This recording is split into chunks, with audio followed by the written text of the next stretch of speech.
The Kinky Cocktail Hour is brought to you by Motorbunny, the world's most powerful saddle-style vibrator that offers fabulous, creative sexual experiences.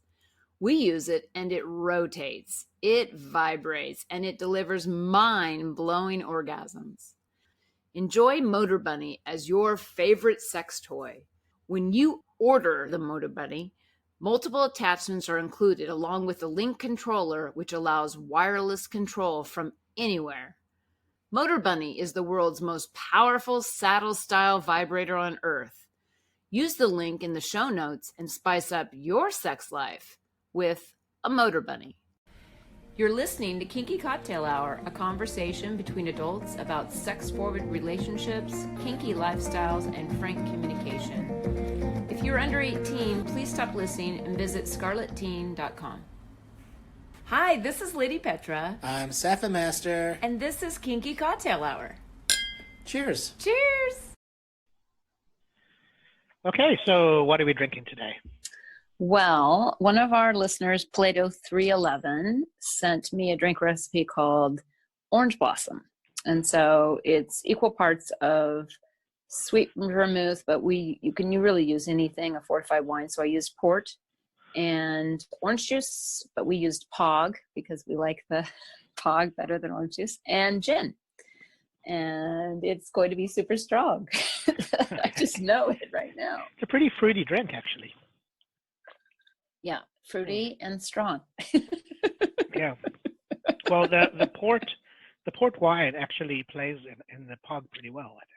Yeah, it does. And so it kind of disguises the gin.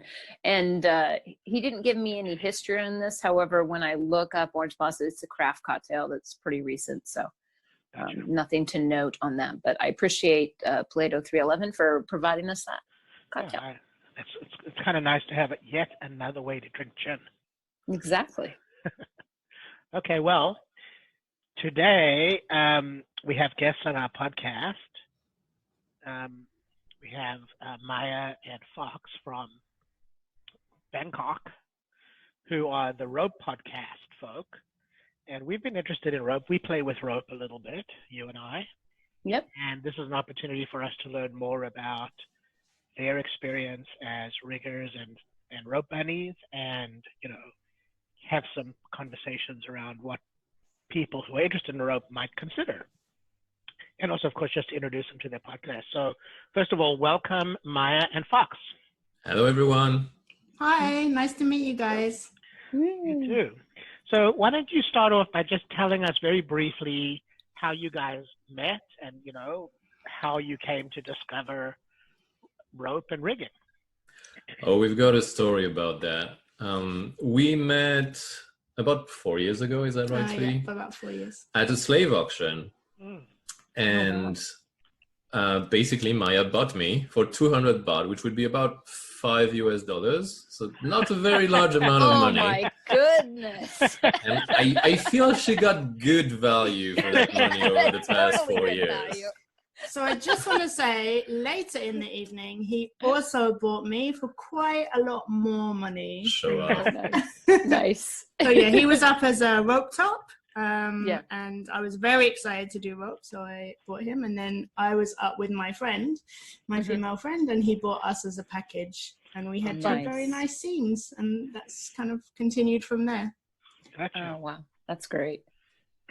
So let's see, with both of you on, it's interesting to have both points of view. So as a rope bunny, why don't you tell us and our listeners what it is about being a rope bunny that appeals to you? Like how does that play for you as a rope bottom? So I've always found the idea of bondage erotic, so being restrained, being tied up, being that kind of helpless feeling. And then practically when I started to discover rope, it gave me a lot of understanding of how different the feelings you can experience from it are. So there's definitely the erotic side, and that's a big part of it for me. But also there's comfort and safety in being bound. There's relaxation, there's excitement. You can just have so many different emotions from rope. Gotcha. And then, Fox, from your point of view as a rigger, what is it that appeals to you from the rigger's perspective about rope?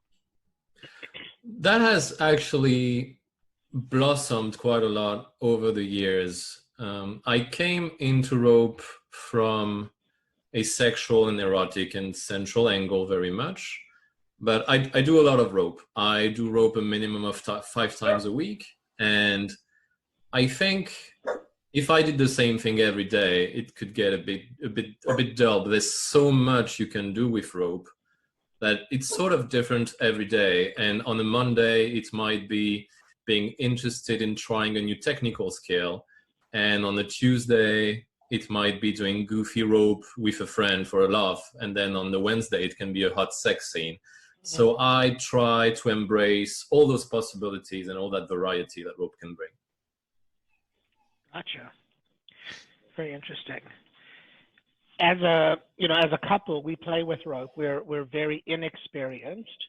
What's your best advice to gain experience in rope, other than just to practice with rope? Because we're particularly interested in shibari as a particular, experience of rope. I think people tend to focus very much on the how of tying by learning how to do different patterns, learning how to tie a certain knot, and they tend to not spend quite enough time on the why they're doing it. So my advice would be to sit down with yourself, to sit down with your partner, and really take the time to try to get to what you want out of it. Why are you doing rope? What are you interested in sharing with that person you're going to tie or you're going to be tied by? And try to mindfully go towards that direction and not just focus on how you're tying the rope, but what you're doing with it. I would definitely agree. And I have tied with a number of people of different levels of experience. And I've had a good scene with someone who honestly technically was very inexperienced and his tying wasn't great, but his body control, the way he ran a scene, he had a lot of other things that he was able to bring to that scene. So if, like you guys, you have experience with lots of different kinks and you're bringing power exchange to it, the rope becomes part of the whole, and how you integrate it is definitely about where you want to go. Yeah, that's definitely true for us. So can I ask you to expand upon that? Because you're talking about if it's a rigger and a rope bunny together doing a scene, and you've decided, I guess I have to just make a choice on this, to create something artful. Then how does that play out? Because I'm getting the message from Maya that, there's more to it than just tying the knots and those kinds of things. You're talking about body control. So is there a particular movement that a rigger has, or movements that they follow as they pass the rope across the body or move around you? Is that what you're speaking to? Yeah. So, there's lots of different aspects to rope. So the technical piece around how you actually tie and what knots you tie and what patterns you tie is one piece. But you can do a lot with very simple rope. You don't need to learn many, many complex patterns for me to have a really great experience of rope. And that's part of how, exactly as you say, how the rigger moves the rope across the body and the kind of mood that the rigger's trying to evoke. Okay. Another thing that comes into that is the type of touch and the quality of touch that the rigger is giving to the bunny, to follow your vocabulary, or the other way around. The bottom can also touch the top during a rope scene. And if you think, for instance, of a massage, getting a massage, the moves that are being done on your body are important, but the way the person giving you the massage is touching you, is relating to you through that sense, is also very important to the end result. Oh, for sure. Yeah. Right. So that makes a lot of sense. Okay. One of the aspects of role play that I've always been fascinated about is that depending on how you position a joint, for example, you might take a joint to the end of its range of motion, where the joint itself starts to generate what would otherwise be called joint pain. Absolutely. And so the thing that when I look at some of the riggings that I see, the joints are often folded to extremes that start to produce, that joint-related pain, that ischemic pain that comes from long-term joint positions. How do you sort of play with that as a rigger and as a rope bottom? How do those things play into your scene? Because it doesn't necessarily result in something that's unsafe for the joint. It's just uncomfortable. I think there is a lot of communication work to be done between the top and the bottom, and everyone has a different risk profile. And as you say, it's not always clear what is going to be safe or unsafe, especially for a specific person. For instance, I have tied several women who have hypermobility. Yes. And what would be a normal range of motion for one person might not be their normal range of motion. Correct. And they may appear very flexible, but it might be dangerous for them to put some of their joints in their very far extension because they don't have the protective structures in the joints to prevent that from causing damage. Yeah. So basically the way I do it is I spend a lot of time learning any new partner's body and talking to them. And even one thing you can do is body manipulations without any rope. Sure. And learning what feels good to them, what feels like good pain to them, what feels like bad pain to them, and what is their risk profile in terms of what they're okay with their body going through during the rope. Mm. I think understanding the different types of pain is useful as well. So for me, I enjoy quite strong pain in rope, but in particular ways. And I'm also very aware of what, for myself, and I think rope bottoms need to be this, of what is safe-ish for me, because there's always risk in rope, and what is something that is going to cause me longer term damage. And so I feel like the education around how bodies work is super important for both tops and bottoms. Right. I would agree. I come from an exercise physiology and anatomy background, so that's always a concern for me. The other thought that I had is that depending on the tightness of the rope tie, when you say I appreciate stronger pain from rope, I imagine that meaning that implies that the rope is tied more tightly. And that makes me wonder about nerve compression in certain positions at certain places. So again, it sounds like anatomy awareness is really of value to a rigger and to a rope bottom. I would say that is definitely the case, and luckily there are some very good anatomy for rope classes that are available.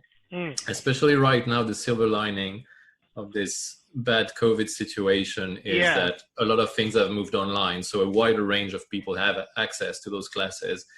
And I would definitely highly recommend taking them, so you have a good idea of where the important nerves are and that you know which nerves are the most commonly injured in rope, and mostly that's going to be the radial nerve in the arm, which is the principal thing you look out for, but not the only one for sure. No. The thing about tightness is it can be tricky because you might think intuitively a tight rope has a higher chance of compressing a nerve, and at face value that is true, but a loose rope has a higher chance of moving and not staying where you put it.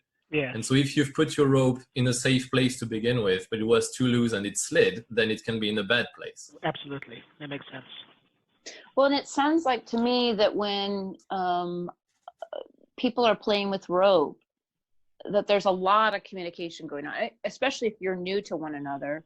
It sounds like there's got to be a back and forth, like, is this working? Is this not? Especially if you're going to do things that are supportive, which would make sense in my head, but is different than when I play without rope.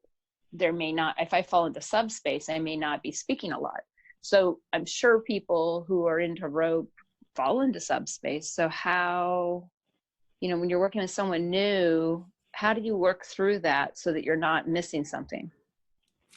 So for me, I experience rope space as slightly different from subspace, so the kind of head space that you get there. But obviously I play a lot with Fox, who's my dominant, so there's a an overlap. Yeah. But we've done a lot of play, and we know that I can safe word even when I'm quite deep. So there's a piece around almost conditioning of you knowing yourself well enough to let yourself as a bottom only fall as far as you know you can communicate at least the safe word level. So I don't think you have to necessarily be able to be fully verbal in a rope scene, although I do think if you're very new, if it's your first few scenes, then the more feedback you can give to the rigger, the better. But the key thing is being able to communicate if there's a serious problem and agreeing some form that with the rigger of how that will happen. And that communication is not all verbal. The way the person looks, the way a person sounds while you're tying them also give you really important cues that you need to look out for. So as the rigger, you are responsible for what's happening, and so you have to pay attention, is what I'm hearing you say. The way we look at rope, Maya and I, and that can be personal to anyone, is it's a shared responsibility. We see it as a 50-50 responsibility. And if someone gets injured, and honestly, sadly, with rope play at some point it's going to happen. It's a bit like riding a motorcycle. It's not will I fall, it's when will I fall. We see it as a shared responsibility, and we treat it as that. It's not a top injuring a bottom. It's two people choosing to do risky play together, understanding the consequences and owning those consequences together. Okay, and a rigger isn't a mind reader, and I think that's super critical. If the bottoms part is to give that feedback, to understand the risk profile of what they're doing. You know, if you're doing a suspension and you're very new to rope and you don't understand how your body responds to upper arm ties, then you're taking quite a big risk. So there's definitely an education of bottoms that we see as super important so that they can contribute to sharing that responsibility and risk. Right, and that's a nice segue actually to what I was going to ask you next, which is, it sounds like suspension is like advanced rope play to me. And it occurs to me that there are different considerations for rigging for suspension than you might have just in ties. So can you speak to that? Absolutely. Suspension has a higher risk profile, meaning by that it involves more risks for several reasons. One is that obviously gravity is pulling you down. You have your weight on the rope, and that's going to essentially make the rope cut into your body more. So that involves both more pain than floor rope usually, and also a higher risk of that rope injuring you or causing a problem. That's one reason. Another reason is that it's more difficult to get out of suspension than it is to get out of a floor tie. If you're tied on the floor and something's wrong, if it's an actual emergency, a good option is just to cut the rope off. If someone is suspended and their whole weight is taken by the rope, can't do that. Cutting that rope might actually get you into more trouble. Yes. Yeah. So as a suspension rigger, do you, as a general rule, use different lengths of rope in the suspension, or do you use different lengths of rope as a general principle, or are all your ropes about the same length? My ropes are all of the exact same length, but they are of different diameters, and I use different diameters for different applications. Okay. So how long of a rope do you use? About 8 meters. I'm not sure what Okay. that is in other units. It's about 24 feet, so that's a long rope. You want to try to hit the sweet spot of how much pulling through of the rope you're going to need to do. The longer you rope, the more you need to pull through at every turn, versus how often you want to have to extend your rope. So take a second rope and add it at the end of your first one. Gotcha. And so that sweet spot is going to differ for every person, and it's going to take into consideration factors like the size of the body of the person you're tying, potentially, as well as the span of your arms as the rigger. Yeah. So everyone, I think, has a slightly personal preference. In practice, I think most riggers use between 6 meters and 10 meters, but you can use whatever works for you. And I think the diameter of the rope as the bottom is the thing that's going to affect you a lot more. A very thin rope will cut into. Hurts like a motherfucker. It cuts more. Whereas a fatter rope, Feels better. depending on where it is and what you're doing with it. What about So different... I hear. Oh, sorry. I was going one more question. I'll leave it to you. What Yeah. about different materials that the rope is made of? I mean, I imagine a coconut husk rope is way more uncomfortable than a nylon rope. But which ropes make the most sense from a rigor standpoint and from a suspension standpoint? Once again, it's going to be extremely subjective and personal what type of fibers you like. Some people love to use synthetics. Some people only want to use natural fibers. For the two of us, we choose to tie with hemp. Several reasons to that. One of the reasons is that jute hurts my skin. I have very sensitive skin, and I break out in hives if it rubs against jute. And even as the person tying, the rope is going to touch my body quite a lot, even though it's not my body that the rope is being put on. Yeah. So jute's not really an option for me. And I like heavy materials, and hemp is 2 or 3 times as dense as jute, which both gives it a more hefty feel as you manipulate it, and also makes it at equal diameter more resistant. So it's a bit safer to use in suspensions. It's a lot harder to break a strand of hemp rope than a strand of jute rope, for instance. So it gives you a little bit of extra safety. It's also worth knowing that different types of rope will cause friction burns depending on how fast you pull them. So if you use a synthetic rope, like a nylon rope, and you pull that quite fast, you might be more likely to get a rope burn. Which can be a good thing if it's something you're into, to be pros clear. Pros and cons. But you would need to understand the properties of one rope.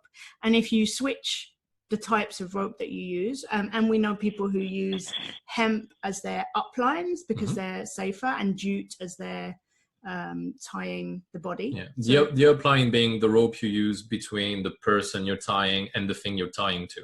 So the upline is not so much on the body, it's between the person and the point they're being tied to. And taking their weight. Gotcha. So I guess I'm really fascinated by rope. But it we sounds, are too. but I'm also a masochist. And so for me though, and there's, it's a new thing to play with. Groundwork, I think as a masochist that falls into play, and with communication, I can guide, my master to the right, where I'm not being injured basically, permanently kind of thing. But when we were talking suspension stuff, it feels like for me, just because it is one of those safety things, that there's obviously different motivations on tying rope. People tie it to create compression and pressure and pain. People are like that. That's great, because I totally get that. But if I was learning, it feels like for me to feel secure in the rope, especially if it's suspension, I want to be tied so that the ties are such that they actually are holding my weight, so I can relax into the rope, which I think is part of the experience, is to be able to experience the rope versus thinking the whole time I'm going to fall or my leg fell asleep or what. Do you know what I mean? Does that make sense what I'm saying? Yeah, and I'm very new to rope, so I mean, I don't have a full grasp on it. So I think there's a few different aspects in there. One is the piece around being able to relax in rope. So there are 2 potential types of way you can be as a bottom. You can do that much more relaxing into it, letting the rigger or the top move your body, and you very much being more of almost a doll in terms of them moving you. Or you can what seems to be called active bottoming, which is where you're using your body a lot more to potentially create shapes, in some cases to protect your own body. So there are some ties, like if you have rope on your legs and your chest and you're being suspended by them, but you don't have anything on your hips, you need to create a shape with your body in order to protect your hips from not being hurt. Sure. So if you think, for instance, of a pole dancer or someone who does aerial silks, that's someone who is using their body while suspended in the air, and they're actively using their muscles to hold themselves in a certain way. So that is what we mean by active bottoming. And on the other end of that spectrum, you can just as we said, relax into the rope and let the rope completely carry you. Mhm. And depending on the mood, depending on what you like, depending on what your partner likes, you can do one, you can do the other, you can mix both in the same scene. It's a very wide range of possibilities. And then going back to your piece around being able to relax because you know your rigger knows what they're doing, I think that's a big part as a top and bottom, trusting each other that you have the appropriate skill level for what Mhm. you want to do. Okay. And if you both of you are still new at something, then working your way up to that, I think, is fine. Using partials to, so a chest harness, but your feet on the floor, and just putting your weight into a chest harness a bit, seeing how that Mhm. feels. Like doing some Okay. labbing Mhm. to get yourself both comfortable. Okay, we both know I can be in a chest harness. We both know you can tie a chest harness. So now we're going to add a hip harness. Let's see how that feels, and lab that a Okay. bit before you play in a scene where, you know, it's kind of all or nothing. Yeah, and I have to watch it because, like, I hear communication is always key, and I've done groundwork, if you will, with Sappher, and what I didn't do because I was in my submissive space is I was, you know, just following directions, right? And then I might have got my hip into a weird position. And of course I'm a masochist, so there's pain that starts to develop and it burns, and I'm like, yeah, I can handle that. And then it becomes a challenge where I'm like, it's an endurance challenge for myself. Like, I can do that. But there is a point where I start to go, no, now it's moved to a different place. And it sounds like I have to communicate that more or sooner. And you can do that in a DS way, in a power exchange way. So first of all, I think it's helpful for, in a power exchange couple, that the dominant tells the submissive that it is their responsibility to give them the feedback they need to run the scene. So the submissive should be put in a position where it's part of their submission to give that feedback. So then it becomes not an act of defiance or a problematic thing, but actually something that you're doing to please your dominant. Okay. Yeah, that's helpful. And I say that not only for myself, but also there's that question comes up a lot. The relationship with pain and to pain in rope is a very central thing. And that's why it's quite important to determine what the intent of your scene is. Are we trying to cause pain? Are we doing torture rope, or what you can call in Japanese semenawa?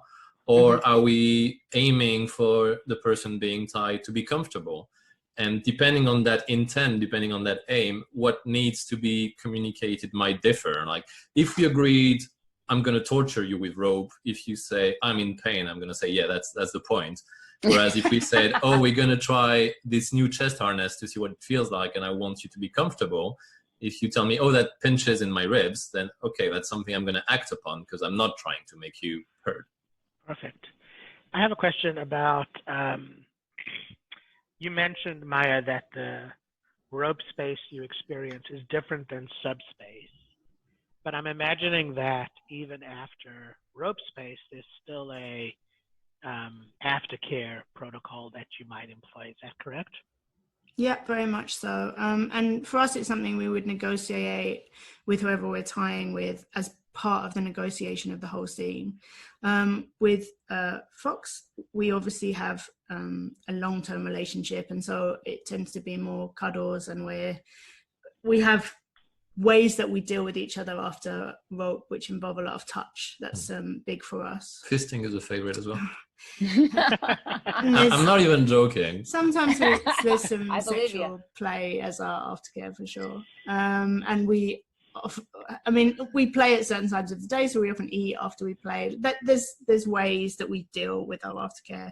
But if we're playing with someone new, that would certainly be something that we would negotiate before the scene. Maya is someone who gets extremely spacey from rope. It's not uncommon for her to be spacey for 2 to 3 hours after an intense rope scene, which never fails to amaze people when we play at a play party and they see the kind of state she's in afterwards. So it's honestly quite good fun. And for sure, we have to make special accommodations for that time when she's not quite fully back yet. Afterwards. If we're at a party, the two of us would always tie as our last scene, because after a scene together, I tend not to be. And I don't tend to go as deep with other people that I tie with as I do with Fox, because the trust level with Fox, having done Makes hundreds and total hundreds of sense. scenes. Yeah, makes total sense. And Fox, I'm curious, as a rigger, do you experience a dom sort of space as a rigger that's different than if you were just in a DS scene? Definitely, I would say what it looks like the most is a flow state, if you're familiar with that expression. Sure. So being very focused on what I'm doing, and you lose sense of time, you feel very connected to the person you're tying, and you're like in this bubble. And a game I like to play is trying to guess how long a scene lasted, and then look at the clock and see how long it actually lasted. And it's very common that I chat with the person and we say, yeah, that felt like about 25 minutes. Yeah. And then we look at the clock and it was 2 hours and a half. Yeah. Now that's definitely true in our experience of each other, because we find that you're so present when you're in a scene that is, in full swing, that it's almost like a suspension of disbelief. Like there's no such thing as time in that space. A thing I've been interested in recently is the concept of mindfulness. Yes. And that comes more from the field of psychology and cognitive sciences. And I have found that by applying mindfulness techniques to the way I do rope, I get much better enjoyment from it. Interesting. Yeah, we talk a lot about that, about just being really present, and that's another way of saying being mindful of what you're experiencing. And it doesn't matter whether you're on a walk outside, or experiencing the rain, or experiencing the space we're in together, or just being with each other.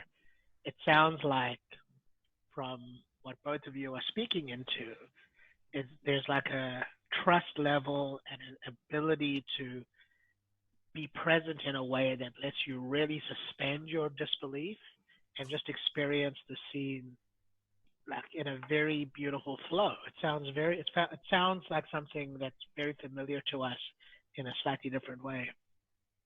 I would say if you can access this kind of space, that can be one of the main attractions to do rope in the first place. Gotcha. Gotcha. Well, Great. I listened to your first podcast because you implied quite a bit on FetLife, like this one you have to listen to. So I did. Yeah, The safety one. It's super good, but I just wanted to connect with Maya on. I really, it resonated for me, your expression of what just the feel of rope and the thought of having rope and that kind of thing, how that draws you. Like that was powerful, what you were explaining. And I didn't know this until I was with Saffir, but, and we don't suspend me from this or anything, but we use chains in some of our play, especially our more high protocol. And I melt, like when I hear chains. I have no idea where that comes from at all. But That's like lovely. when he puts the chain, this really heavy chain, it's long and heavy, and padlocks it around my neck before a scene. I mean, it's like butter. Like, okay, do whatever, tie me up, do what you're gonna do, kind of thing. And I just felt that in your speaking of your rope, it just sounded exactly the same. And so I just acknowledge you for being someone that expressed something in some way to me, it just even through your podcast, that resonated so strongly with me, like strong. I was like putting myself in your position while you're speaking. It was amazing. So thank you so for that. much. Thank you. Guys, I really want to thank you for taking time to be in our podcast. And hopefully we can have another conversation about something more specific in the world of rope in the future. And I want to also acknowledge your contribution to the world of kink by your podcast. You have a library of podcasts that people can reach into. We'll post your connection to your pods on in our notes, and hopefully one day we'll come to Thailand and we can hang out with you guys. I certainly hope so. We'd be very happy to throw you a play party so you can meet some more local players and we can have a good time together. Sadly, right now, international flights are not so much a thing, but I really Yeah. They hope will that's be going to be again. solved soon. Yeah. Definitely hit us up again if you want to talk about anything rope related. And if anyone wants to look up the Rope Podcast, it's easy to find on ropepodcast.com or FetLife page Rope Podcast. Perfect. Oh yeah, I think Thanks, it's perfect. guys. I really appreciate it. You take care of yourselves, and we'll be in touch. Thank you for All your right. Have a questions. good day, guys. Bye-bye. Okay. Cheerio. That's it for today. You can find us on your favorite podcast directory. We also have an RSS feed. If you're interested in online coaching for Kinksters or online domination, you can visit our Patreon website at Lady Petra Playground. And if you're having comments or suggestions or drink ideas for our podcast, you can email me at ladypetraplayground@gmail.com. That's it. That's it. Cheers. Cheers.